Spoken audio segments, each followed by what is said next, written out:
Good morning students, welcome back to creator career institute. मैं आशुतोष कुमार आप सभी को आज इनऑर्गेनिक केमिस्ट्री में क्लास 12 का पी ब्लॉक चैप्टर का फर्स्ट लेक्चर आप लोग देख चुके हैं। सेकंड लेक्चर आज हम स्टार्ट करने वाले हैं। जैसा कि फर्स्ट लेक्चर में आप देखे थे कि हम इनऑर्गेनिक केमिस्ट्री क्या होता है, इनऑर्गेनिक केमिस्ट्री में हम लोग क्या क्या चीज़ पढ़ेंगे, जैसे इनऑर्गेनिक कंपाउंड्स क्या क्या होगा, हम पी ब्लॉक क्या होता है, ब्लॉक किसे कहते हैं, फिर उसके बाद पी ब्लॉक में कौन कौन से ग्रुप होते हैं, कौन कौन से पीरियड होते हैं, कैसे ग्रुप नंबर निकाला जाता है, general electronic configuration P block का क्या है, ये सब हम पिछले क्लास में देखे थे। साथ ही साथ हम कोवैलेंसी जैसे नए टर्म से भी हम लोग परिचित हुए थे कि आखिर कोवैलेंसी क्या होता है, और वहाँ पर हम नाइट्रोजन की कोवैलेंसी निकाले थे। ठीक है, आज के क्लास में हम नाइट्रोजन से आगे की ओर बढ़ने वाले हैं। चलिए, तो मेरे साथ आप लोग सभी बच्चे बने रहें। Okay,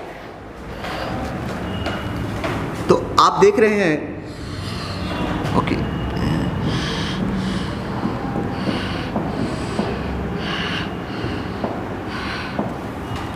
covalency. मैं फिर से इस टर्म से आप लोगों को रूबरू करवा देता हूं। जो बच्चे मान लीजिए आप नहीं देखे होंगे, कोवैलेंसी का मतलब होता है number of covalent bond. Covalency का मतलब होता है नंबर ऑफ कोवैलेंट बॉन्ड। जितनी बॉन्ड बनेगी, जितने बंधन बनेंगे, जितनी इस तरह के लाइंस आपको दिखेंगे, ये लाइंस आपको बताएगा कि हाँ उतना ही उसकी कोवैलेंसी उस एटम की है। चलिए, यानी ब्रैकेट में लिखेंगे number of covalent bond, number of covalent bond.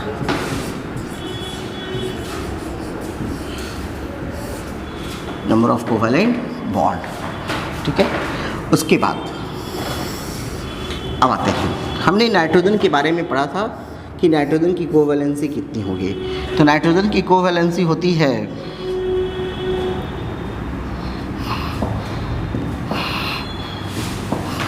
Nitrogen so maximum 4 covalent bond या 4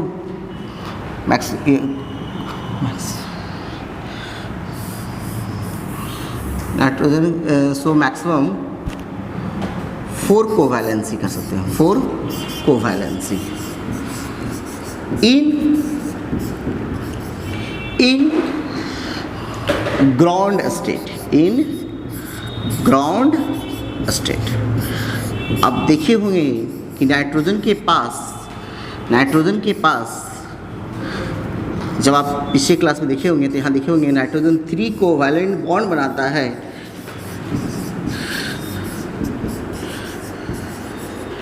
प्लस यहाँ पे 1 क्या होता है, 1 कोऑर्डिनेट बॉन्ड बनाता है। ठीक है, ये कहाँ कौन से स्टेट में होता है, ग्राउंड स्टेट में होता है।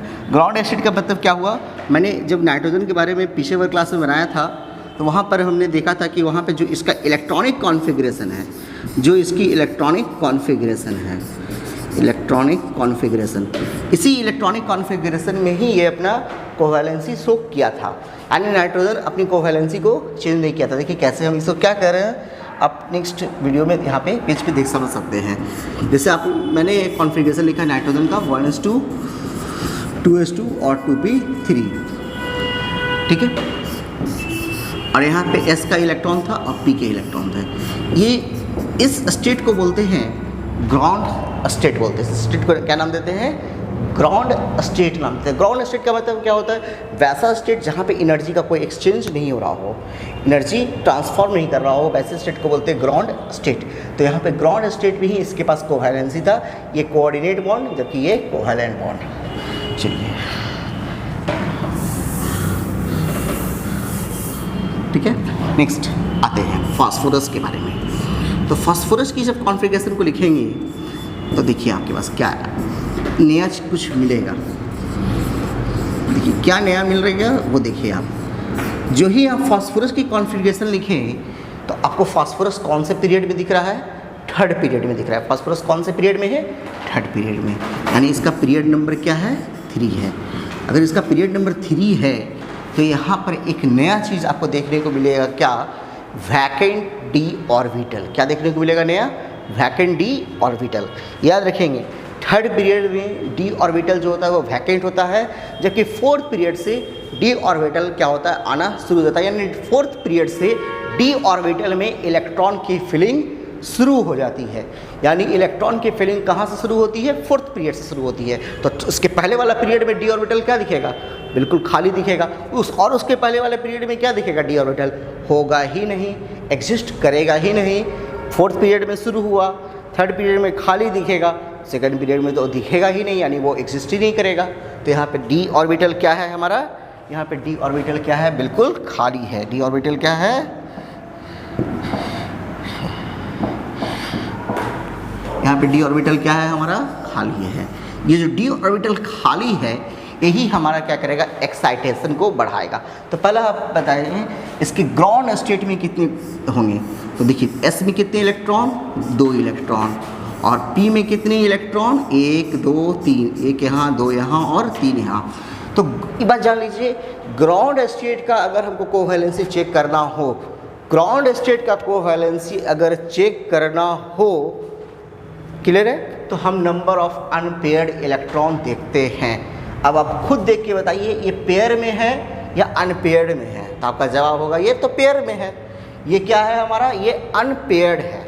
तो जो अनपेयर्ड है अब उसकी इलेक्ट्रॉन को काउंट कर लीजिए। तो कितने अनपेयर्ड इलेक्ट्रॉन हैं? 1 2 3, 1 2 3। तो यहाँ पे अनपेयर्ड इलेक्ट्रॉन 3 है। तो इसकी मिनिमम कोवैलेंसी कितनी होगी? मिनिमम कोवैलेंसी कितनी होगी? 3 होगी। तो आप देख सकते हैं फास्फोरस PS3 भी बनाता है ना, फास्फोरस PCl3 भी बनाता है ना, PI3 भी बनाता है। PI3 तो बहुत कम बनाता है, लेकिन PI3 को छोड़ दीजिए, PI3 नहीं ले सकते हैं, PS3 हो गया, PBr3 बना सकता है, ठीक है, क्योंकि फास्फोरस का साइज़ थोड़ा छोटा है और आयोडीन का साइज़ बहुत ही बड़ा है, तो काफ़ी बल्कि ग्रुप हो जाएगा, तो उसकी स्टेबिलिटी कम हो जाएगी।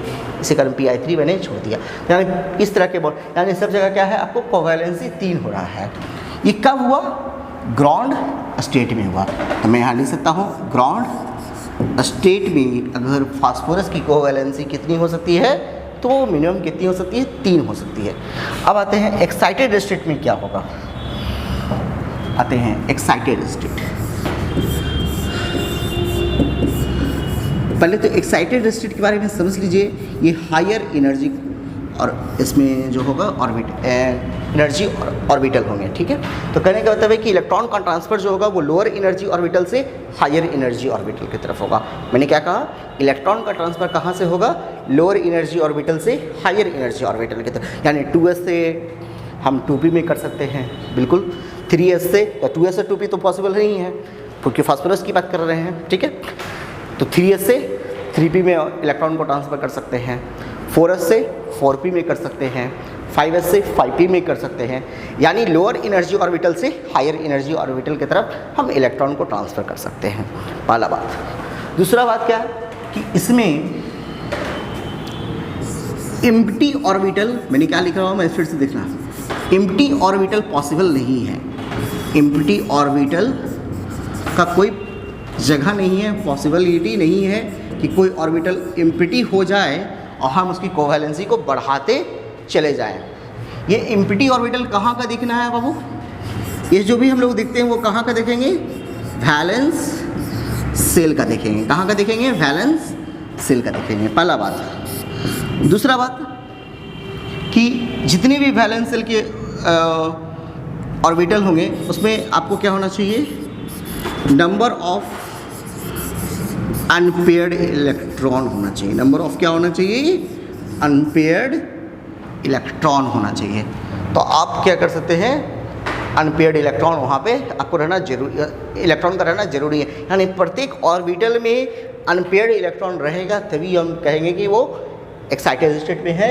और मैक्सिमम जो इलेक्ट्रॉन की शिफ्टिंग होगी, यानी मैक्सिमम इलेक्ट्रॉन आप एक्साइट कर सकते हैं, यानी मैक्सिमम एक्साइटेशन जो होगा वो कितना होगा? 3 होगा। 3 से ज़्यादा आप एक्साइट नहीं कर सकते हैं। यानी मैक्सिमम एक्साइटेशन 3। समझते हैं कैसे कैसे जो बात मैंने अभी यहाँ पे लिखा है सभी चीज़ों को हम समझते हैं, ठीक है। हाँ 4। देखिए एग्जाम्पल देखिए कैसे। फास्फोरस 15, पहले तो इसकी इलेक्ट्रॉनिक कॉन्फ़िगरेशन लिखा जाए। 3s2 3p3 और यहाँ पे 3d खाली है। बताओ वैलेंस सेल कौन होगा? तो मैंने लास्ट क्लास में बताया था जो बड़ा सेल होता है वो आपका वैलेंस सेल होता है। तो ये हमारा क्या हो गया सर जी? ये हमारा वैलेंस सेल हो गया। अब तो वैलेंस सेल के इलेक्ट्रॉन को रखो, कैसे रखोगे देखो, ठीक है। यहाँ देखो S में 2 इलेक्ट्रॉन और P में 3 इलेक्ट्रॉन और D में, D को अलग कलर से कर देते हैं। अरे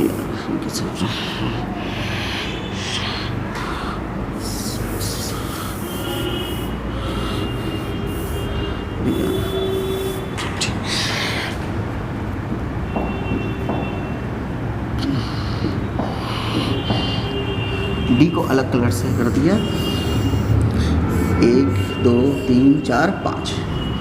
अब देखिए ये पेयर्ड में है, ये अनपेयर्ड में। तो इलेक्ट्रॉन कहाँ से ट्रांसफ़र होगा? मैंने क्या कहा था, इलेक्ट्रॉन जब भी ट्रांसफ़र होगा तो वो अनपेयर्ड से रहेगा। अगर हम अगर हम इसी अनपेयर्ड के इलेक्ट्रॉन को निकाल के यहाँ कर दें तो फिर ये ऑर्बिटल मेरा क्या हो जाएगा? एम्प्टी हो जाएगा। और अभी हमने क्या कहा था कि वैलेंस सेल क्या होना चाहिए? एम्प्टी ऑर्बिटल पॉसिबल नहीं है, एम्प्टी ऑर्बिटल पॉसिबल नहीं है। हर हाल में आप इलेक्ट्रॉन कहाँ से भेजने की कोशिश करेंगे? तो इलेक्ट्रॉन को भेजने की कोशिश करेंगे यहाँ से यहाँ तक में। तो जब आप इस इलेक्ट्रॉन को इस ऑर्बिटल में भेजेंगे तो अब बताइए कि यहाँ पे अनपेयर्ड इलेक्ट्रॉन ये तो पूरा अनपेयर्ड ही है। अगर यहाँ से खाली करते तो ये खाली हो जाता, और हमने कहा कि खाली पॉसिबल नहीं है। तो 1 2 3 4 5। अब बताइए मैक्सिमम अनपेयर्ड इलेक्ट्रॉन कितना हो गया? 1 2 3 4 5। तो मैक्सिमम कोवैलेंसी कितनी होगी फास्फोरस की? 5। यानी यहाँ पे देखिए मैक्सिमम, इससे ज़्यादा अब अनपेयर्ड हो सकता है।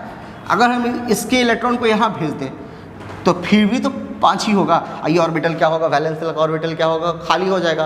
और खाली तो आप वैलेंस सेल के इलेक्ट्रॉन को कर नहीं सकते हैं। तो मैक्सिमम अनपेयर्ड इलेक्ट्रॉन कितना होगा? तो मैक्सिमम अनपेयर्ड इलेक्ट्रॉन गिनो जल्दी से फटाफट, 5 आएगा। तो मैक्सिमम कोवैलेंसी कितना होगा बच्चा सब? जल्दी बोलो। 5। तो फास्फोरस की मैक्सिमम कोवैलेंसी 5 और मिनिमम कोवैलेंसी 3। तो 1 मिनट यहीं से मेरा काम और हो जाएगा सर। एक बताइए कि फास्फोरस एटम के लिए 3 कोवैलेंसी जो था 5 कोवैलेंसी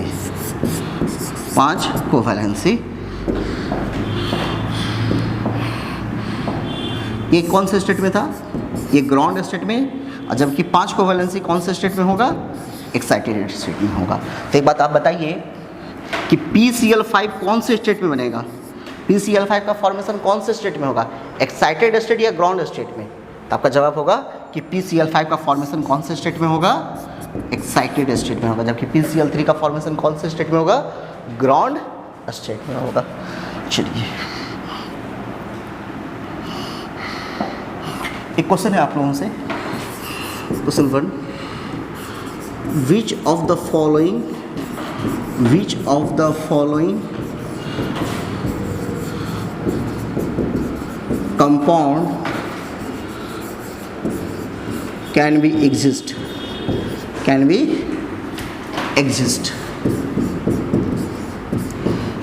अब कैन बी एग्जिस्ट दिया, अब मैंने यहाँ पे लिखा ऑप्शन लिखा NF3, मैंने सेकेंड ऑप्शन दिया NH3, मैंने थर्ड ऑप्शन दिया NCl3, और मैंने फोर्थ ऑप्शन दिया NH4+, और मैंने फिफ्थ ऑप्शन दिया NCl5।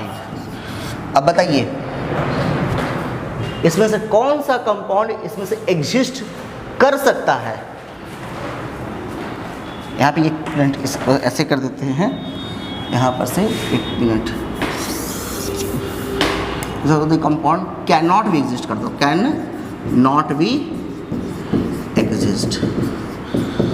ठीक है, तो अब देखिए इस नाइट्रोजन के बगल में कितने फ्लोरीन लगे हुए हैं? 3। इसकी मतलब है कि नाइट्रोजन की कोवैलेंसी यहाँ कितना है? 3। क्या नाइट्रोजन की कोवैलेंसी 3 हो सकती है? हो सकती है।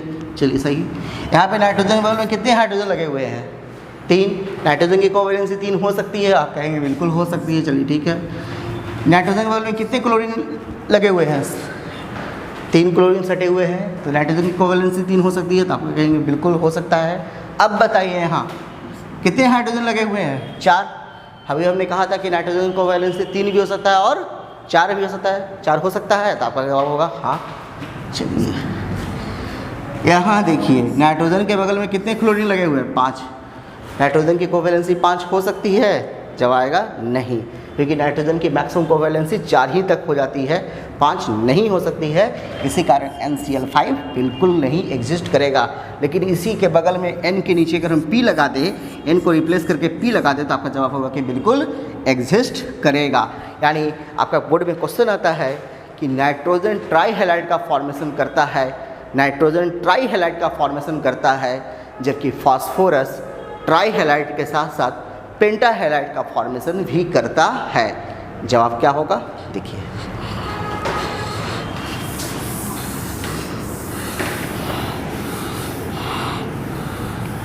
क्वेश्चन को दिक्कत किसी को? चलिए आगे बढ़ते हैं। हाँ एक बात और, जो बच्चे को अगर समझ में नहीं आए, जहाँ कहीं पे दिक्कत हो, तो आप कमेंट करके पूछ सकते हैं हमसे।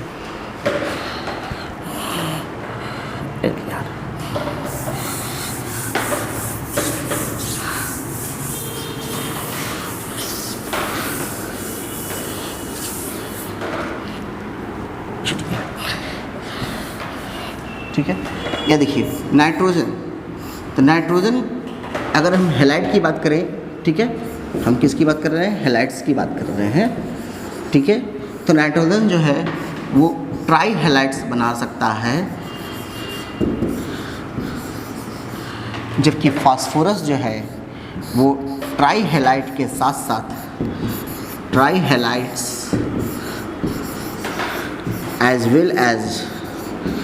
as well as pentahalides।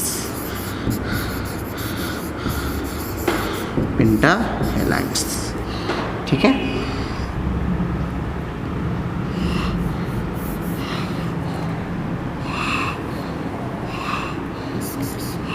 ठीक है, पेंटाहैलाइड्स। तो नाइट्रोजन ट्राईहैलाइड बना रहा है, जबकि फास्फोरस पेंटाहैलाइड बना रहा है। ठीक है, तो यहाँ पर ट्राईहैलाइड्स अगर बन रहा है, तो इसका रीज़न क्या है कि नाइट्रोजन के पास absence of vacant d orbital है। क्या है? absence of vacant d orbital है। एंड नाइट्रोजन का साइज भी छोटा है, तब ना वैकेंट डी ऑर्बिटल इसके पास absence है। एंड स्मॉलर इन साइज, जबकि फास्फोरस के पास क्या रीजन है सर इसके होने का? तो आपने देखा था कि इलेक्ट्रॉन एक्साइट किए थे, हम देखे थे ना आप लोग, बिल्कुल। तो इलेक्ट्रॉन को एक्साइट किए थे, कहाँ किए थे? 3p से 3s से इलेक्ट्रॉन को कहाँ भेजे थे? 3d में भेजे थे। इसका मतलब कि 3d में भेजे थे, इसका मतलब कि फास्फोरस के पास वैकेंट डी ऑर्बिटल है। तो लिखेंगे presence of vacant D orbital. और ये तो आपको पता ही है कि नाइट्रोजन फास्फोरस तो एक ही ग्रुप का मेंबर है। तो एक ग्रुप में नाइट्रोजन पहले ऊपर में है, फास्फोरस उसके नीचे है। तो ऊपर से नीचे आते हैं तो साइज क्या होता है? बढ़ता है। तो नाइट्रोजन का साइज अगर छोटा है तो फास्फोरस का साइज क्या होगा? बड़ा होगा। एंड लार्जर इन साइज, चलिए कोई दिक्कत किसी को? मेरे ख्याल से समझ में से बच्चे को आ गया होगा कि नाइट्रोजन अगर ट्राईहैलाइड बना रहा है, पेंटाहैलाइड नहीं बना रहा है, ट्राईहैलाइड्स ओनली कर देते हैं, ट्राईहैलाइड्स ओनली। ठीक है, तो क्यों ऐसा हो रहा है? क्योंकि इसका पास वैकेंट डी ऑर्बिटल नहीं था, साइज का था छोटा था। क्योंकि फास्फोरस ट्राईहैलाइड के साथ साथ पेंटाहैलाइड भी बनाया। ट्राईहैलाइड यानी px3, पेंटाहैलाइड यानी px5। यहाँ पे हो गया ट्राईहैलाइड का फॉर्मेशन यानी NX3 सिर्फ। ठीक है। चलिए आगे बढ़ सकते हैं हम। चलिए ये तो हुआ नाइट्रोजन और फास्फोरस की बात। अब दूसरे एलिमेंट की तरफ चलते हैं, सल्फर की तरफ चलते हैं।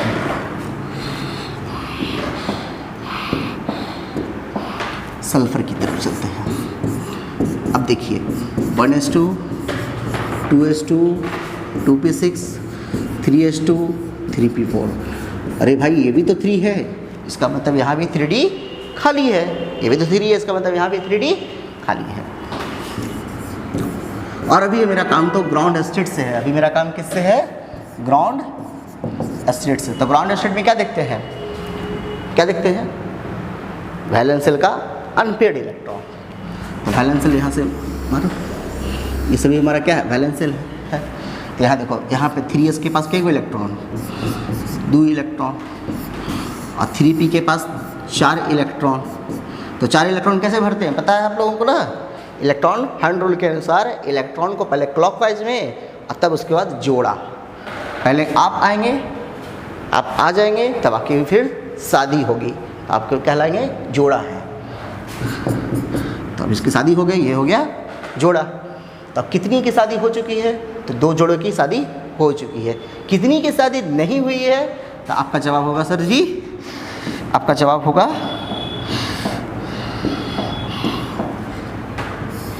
ये इसकी शादी नहीं हुई है। यानी यहाँ पे अनपेयर्ड इलेक्ट्रॉन कितने हैं? 2। तो मिनिमम कोवैलेंसी कितनी हो गई? मिनिमम कोवैलेंसी कितनी हो गई सल्फर की? 2। इसका मतलब है कि सल्फर कितना बॉन्ड बना सकता है? मिनिमम 2। देखते होंगे आप लोग H2S में सल्फर के 2 बॉन्ड होते हैं। ये हो गया सल्फर की मिनिमम कोवैलेंसी। कहाँ? ग्राउंड स्टेट में। आगे बढ़ते हैं। अब हम सल्फर का एक्साइटेड स्टेट कर सकते हैं। देखिए पीछे वाले में फिर से देख लीजिए। अब बताइए यहाँ पे सल्फर का एक्साइटेड स्टेट कितना हो सकता है, ये बताइए।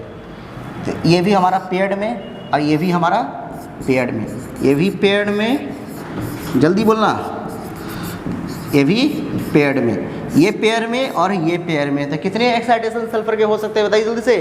1 या 2? आप कितना मैक्सिमम अनपेयर्ड कर सकते हैं? एक यहाँ से कर सकते हैं, एक बार यहाँ से कर सकते हैं, यानी एक बार यहाँ से फिर एक बार यहाँ से। तो कितने एक्साइटेशन हो सकते हैं? 2। फास्फोरस वाले में सिर्फ एक ही पेयर्ड इलेक्ट्रॉन था, S वाला था, इसी कारण फास्फोरस में एक्साइटेशन कितना हुआ? 1 हुआ। चलिए तो सल्फर का कौन से स्टेट चलेंगे हम लोग?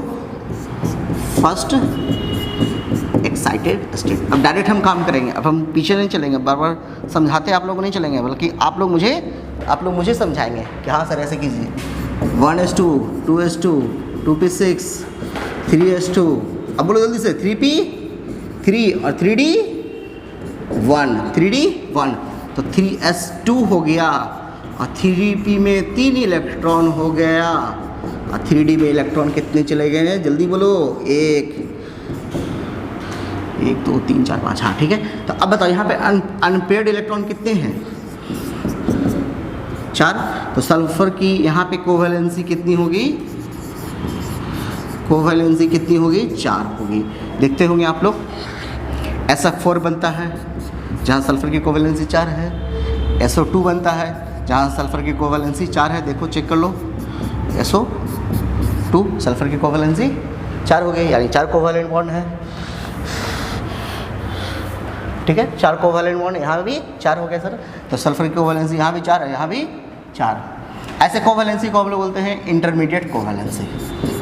इंटरमीडिएट कोवैलेंसी क्या कि इससे आगे भी हमारी कोवैलेंसी बढ़ सकती है। ये तो फर्स्ट एक्साइटेड स्टेट था सर। आगे बढ़ते हैं।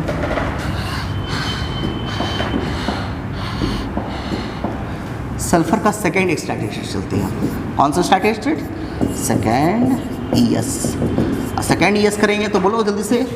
1s2 2s2 2p6। हम तो, मेरा काम तो वैलेंस शेल से है। 3s1 कर दिया, 3p3 कर दिया और 3d में कितने इलेक्ट्रॉन हो गए? 2 हो गए।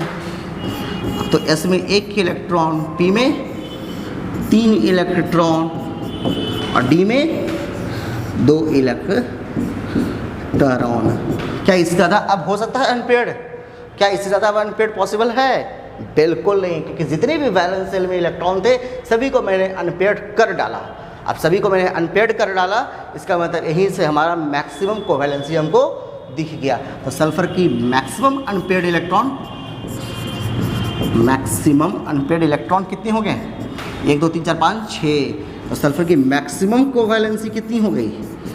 सल्फर की मैक्सिमम कोवैलेंसी 6, यानी सल्फर 6 से ज़्यादा बॉन्ड नहीं बना सकता। एग्जाम्पल SF6 सल्फर हेक्साफ्लोराइड, या फिर SO3 देख रहे हैं, सल्फर की मैक्सिमम कोवैलेंसी कितना है? 6 तक है। आगे बढ़े, चलिए ये तो सल्फर वाले ग्रुप में कंप्लीट हो गया सर जी। अब आते हैं क्लोरीन को लेते हैं, क्लोरीन को ही ले लेते हैं। क्लोरीन देखिएगा सर जी अच्छे से,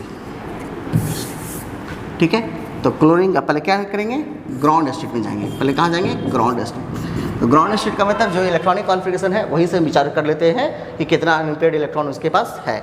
चलिए तो क्लोरीन का बताइए जल्दी से। 1s2 2s2 2p6 3s2 3p 5 और 3d, तो यहाँ पे 0 होगा।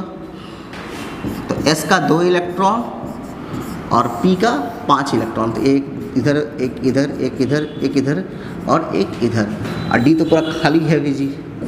d क्या है? पूरा खाली, क्योंकि ग्राउंड स्टेट से काम कर रहे हैं। तो अब देखो ये तो जोड़ा, ये जोड़ा, ये जोड़ा, कितना अनपेयर्ड इलेक्ट्रॉन? तो आप कहेंगे 1।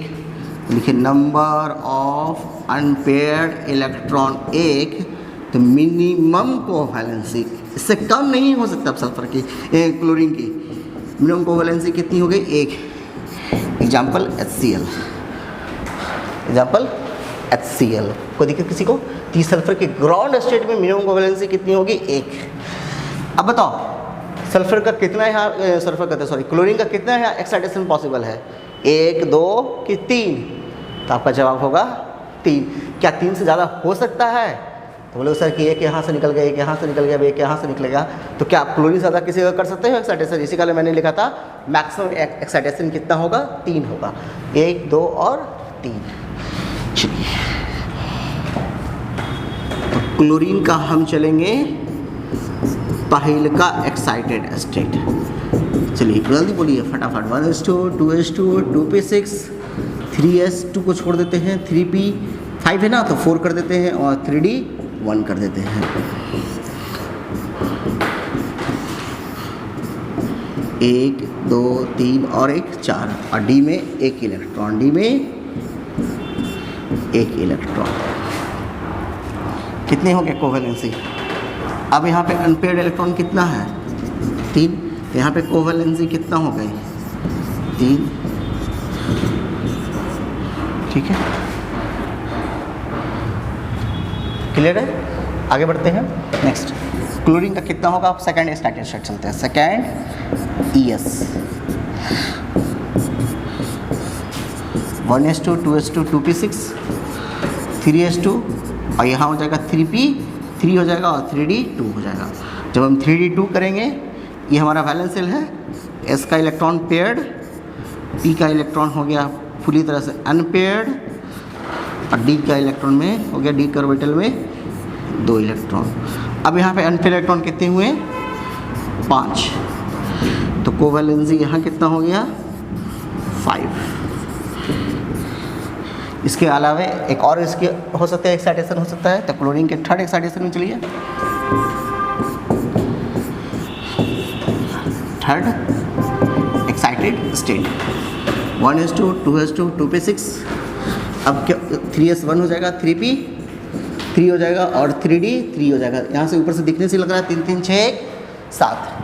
तो s में 1 इलेक्ट्रॉन, p में 3 इलेक्ट्रॉन, और d में भी 3 इलेक्ट्रॉन, 1 2 और 3। तो अब यहाँ पे मैक्सिमम अनपेयर्ड इलेक्ट्रॉन कितना हो सकता है? इससे ज़्यादा अनपेयर्ड इलेक्ट्रॉन बन ही नहीं सकता है। 7 हो गया, तो मैक्सिमम कोवैलेंसी कितना हो जाएगा?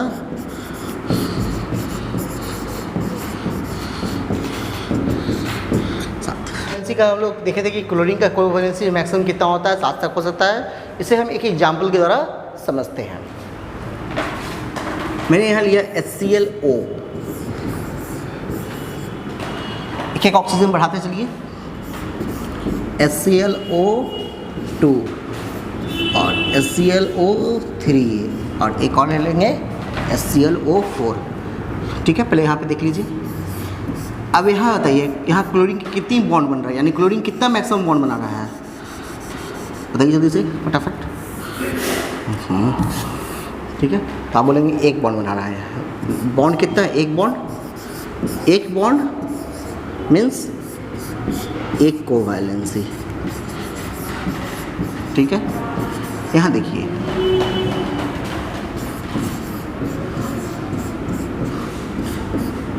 यहाँ कितने बॉन्ड बन रहे हैं। ठीक है, यहाँ कितने बॉन्ड बन रहे हैं, तो यहाँ पे 3 बॉन्ड बन रहे हैं। 3 बॉन्ड मतलब 3 कोवैलेंसी। ठीक है, क्लोरीन 3 बॉन्ड बना रहे हैं। फिर ऑक्सीजन बढ़ाया हमने। अब की बार देखिए कितने बॉन्ड बन रहे हैं, 5 बॉन्ड बन रहे हैं। 5 बॉन्ड है, इसका मतलब 5 कोवैलेंसी।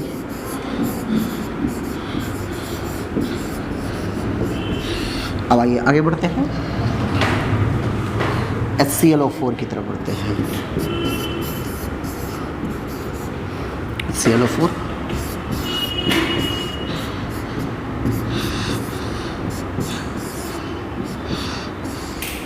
अब देखिए कितने बॉन्ड बना रहे हैं, काउंट कर लीजिए, 1 2 3 4 5 6 7। तो यहाँ पे 7 बॉन्ड बन रहे हैं, इसका मतलब कितनी कोवैलेंसी हो गई, 7 कोवैलेंसी हो गई।